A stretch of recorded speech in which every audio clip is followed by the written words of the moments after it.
Boston is very white, very white, very white. Very white, okay? Okay, Boston is white. Burlington, Vermont, white. Only way to describe it, okay? Only way to describe it. And it's like, and I gotta be honest with you, these are like the nicest whites I've ever met.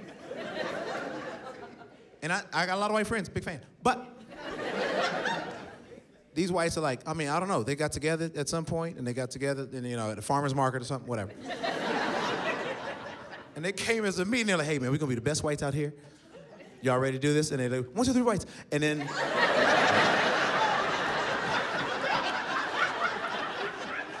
they fanned out, and they did it, I'm telling you. If you think you're a good white, you better go to Burlington, you're like, oh, they outdoing us. It's unbelievable. So nice. It was weird though, it's weird, cause the city's like super white, but in the hotel, it's like I'm the only person of color. It was me and my boy, Rojo Perez. It's like black dude in Puerto Rico. We're the only 2 people of color walking around the hotel. So it was awkward because everybody just looked at us like we work there? But we're never on the clock. They're like, these motherfuckers never at work. Other guests are like, hey, can we get some towels up to the room? I'm like, I'm wearing sweatpants. I don't work here. They'll be right up.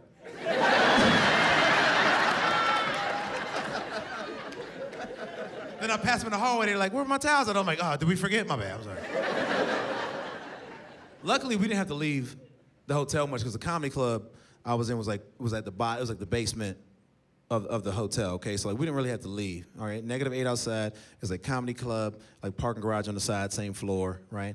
And then the next floor is like indoor pool, okay? Indoor pool, fitness center, jacuzzi, whatever.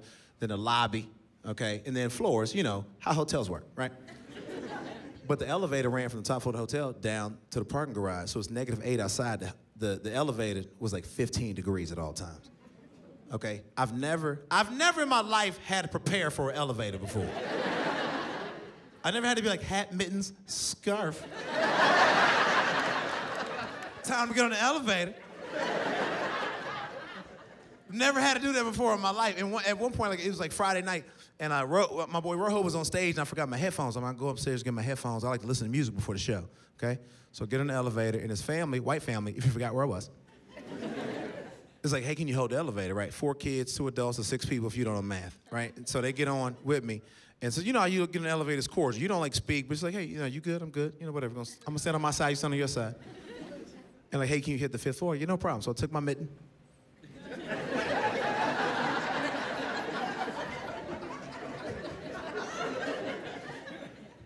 And it's crazy because I'm sitting here and I'm all bundled up, and I see these 6 people, and they're just like shivering because it's 15 degrees in the elevator, and they just came from the pool. And as bad as I felt, I'm like, they forgot about the elevator. And I've never in my life realized like, oh, I got power right now. And I realized that's why people abuse power. You ain't got to be the president or own Hollywood in order to abuse power. All you got to do is know that people need you and they're beneath you at the moment. And I abused the out of it.